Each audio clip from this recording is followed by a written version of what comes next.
bakunze kwibaza ese mu gihe cyo kunyaza ndetse bakibaza n'amavangingo aho aturuka mu gihe bari gukora igikorwa cy'imibonano mpuzabitsina, dore ko bamwe bibesha bakaba babigereranya n'inkari zisanzwe. Ese nuko biri cyangwa hari ibindi byimbitse byihishe inyuma waba utazi ku bijyanye n'aya mavangingo?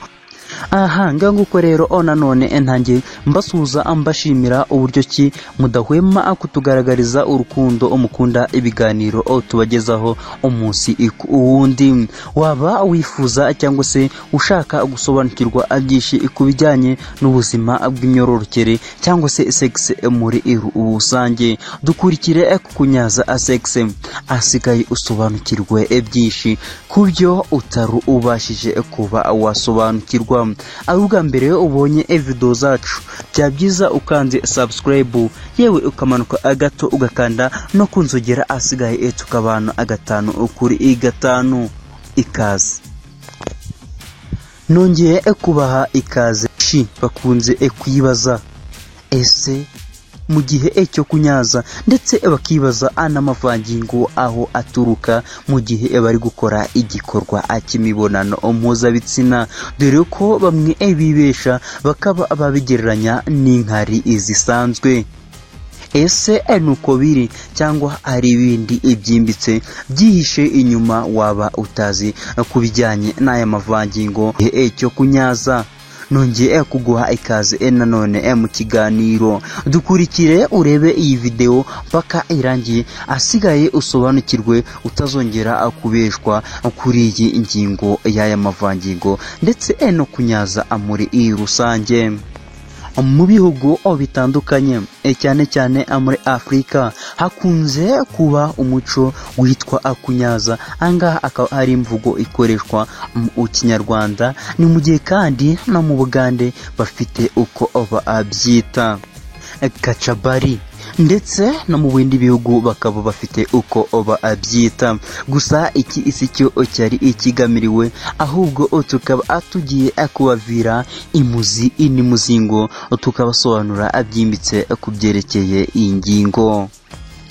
Ibi cyangwa se iki gikorwa abita kunyaza kikaba akiba mu gihe umugabo agera asigaye igitsina cye ntakinjize mu cy'umugore, agakomeza akizunguza ku mwinjiro w'igitsina cy'umugore, nuko umugore agasohora amazi menshi ashushe, dore ko aba afite inyito nyinshi, aho bayita amavangingo cyangwa se bakayita uruzi cyangwa se bakabita ibinyari, dore ko bifite inyito nyinshi.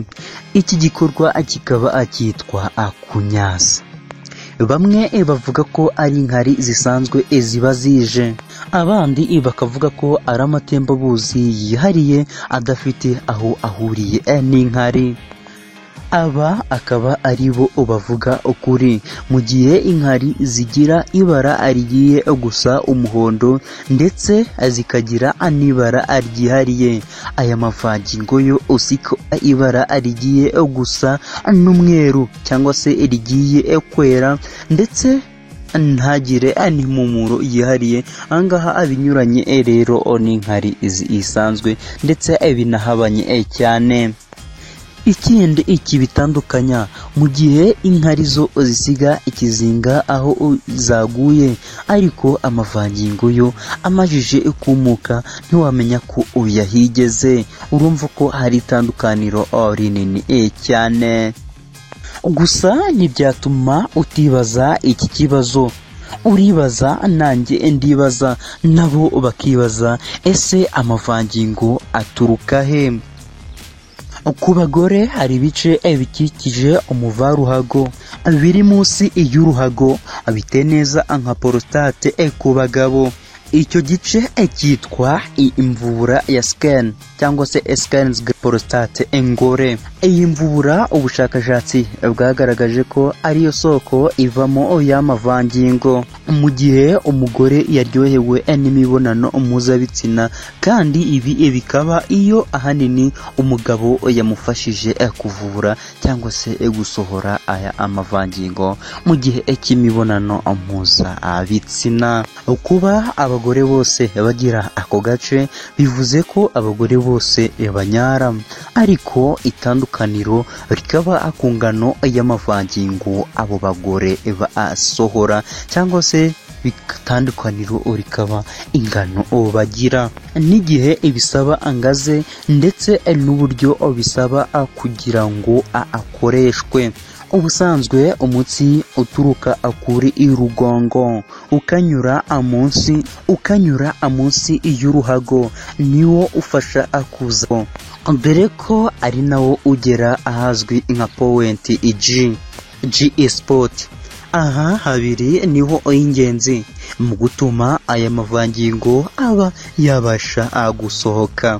Nubwo mu gihe cy'imibonano mpuzabitsina umugore mu gitsina cye hazamo ububobere kugira ngo byorohereze igitsina cy'umugabo kwinjira muke bitagoranye, ndetse n'umugore ntababare mu gihe cy'imibonano kandi ntanakomereke. Amavangingo ntaho ahuriye n'ayo matembabuzi kuko yo asohokera ahanyura inkari, akaba ariyo mpamvu kuri bamwe ushobora gusanga hivanzemo n'udukari uramutse upimye ayo mavangingo.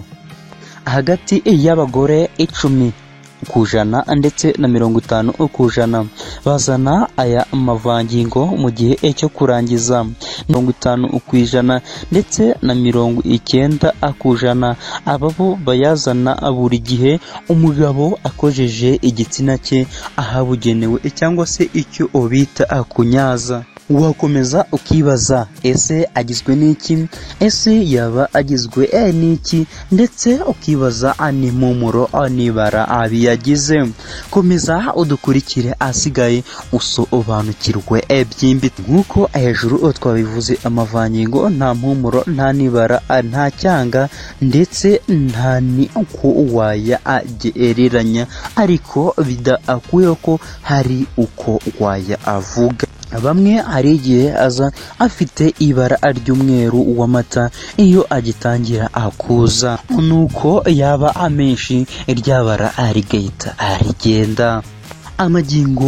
Amavangingo akaba agizwe na specific antigen na PAP ariyo prostate acid phosphate. Ibi binyabutabire ushobora no kubisanga mu nkari, ariko ku gipimo cyo hasi cyane, bitandukanye rero no mu mavangingo. Uramutse wakunze iyi video yacu, bya byiza utayiheranye ahubwo ukayisangiza abandi kugira ngo babashe gusobanukirwa naho amavangingo cyangwa se kunyaza aho ariya amavangingo ariya amatembabuzi aturuka.